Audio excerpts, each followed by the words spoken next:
How to figure out the type of person you should date. When there are so many dating alternatives available to you thanks to online dating, it can be challenging to make a decision.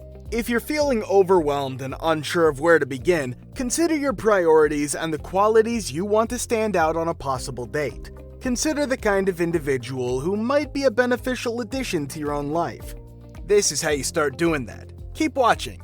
It is interesting. 1. Knowing yourself clearly is where to start. What qualities do you seek in a partner?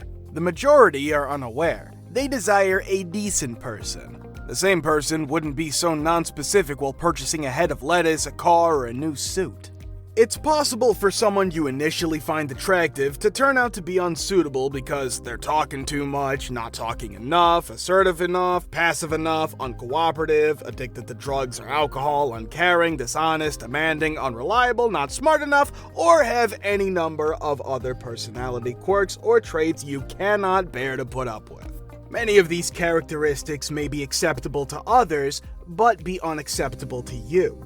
Fighting couples sometimes have issues with smoking, eating, spending, sleeping, different religious beliefs, pets, kids, friends, holiday and family customs, housekeeping, and schedules.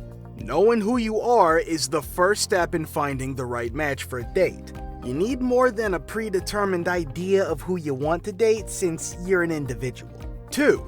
Consider the kind of relationship you desire. Do you desire a casual connection, a short-term relationship, or a committed relationship?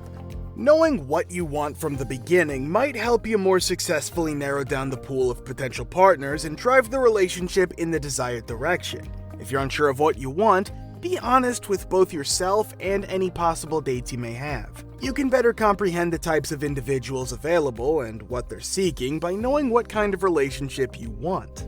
Consider going back to any of your earlier relationships for inspiration. Think about both the things that succeeded and failed. You can use that to better grasp what you want going forward. 3. Listen to others. Resources are available everywhere if you're unsure where to start. Our friends and relatives frequently desire what is best for us and may have some useful insight regarding the type of spouse they believe would be ideal for us. Spend some time listening to the counsel of people you regard as knowledgeable and who have the most insight into your situation. 4. Understand the things that you will not compromise on. Be very clear in your thoughts about the things you wish to avoid on a possible date if you have strong opinions about them. Perhaps you won't date someone who consumes meat, supports a certain sports team, or is really dirty. Decide what you cannot and will not compromise on and use this information to eliminate possible dates. For instance, if you've previously had a horrible date or relationship, learn from your errors and commit to never repeat them.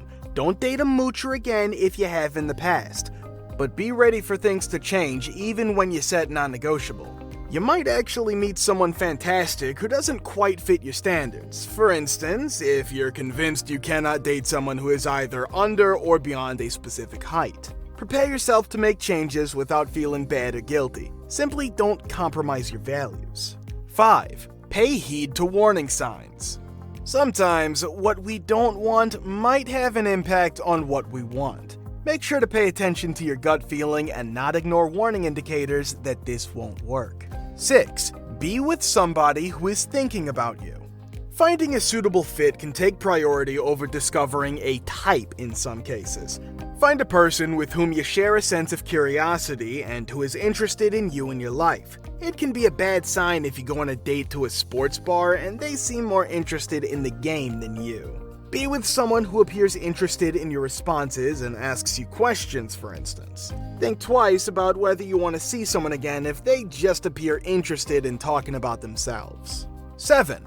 Take a look at the romantic fantasy.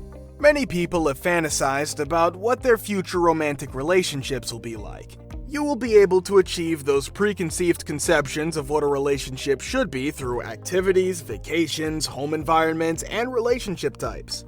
By assisting yourself in meeting your expectations, you can begin the search for what you want in a relationship.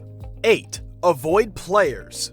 Despite being skilled at the game, a player still has the potential to harm you. Watch out for telltale signs of a player, such as someone who is extremely bold, comes across emotionally strong, arranges overly romantic dates, has many acquaintances but few friends, and is a thrill addict. These behaviors may indicate that the person you're dating is fake. Despite the positive sentiments that player might elicit, these feelings can fade rapidly and leave you feeling empty far sooner than you might expect. Keep in mind that players are skilled at playing the game. Avoid getting carried away by a person who plays the game skillfully. While identifying what you want isn't always simple, especially if you aren't forceful in other aspects of your life, it is unquestionably worthwhile if it results in a genuine happy relationship. Hope this video helped you. If you enjoyed it, don't forget to subscribe. Thanks for watching.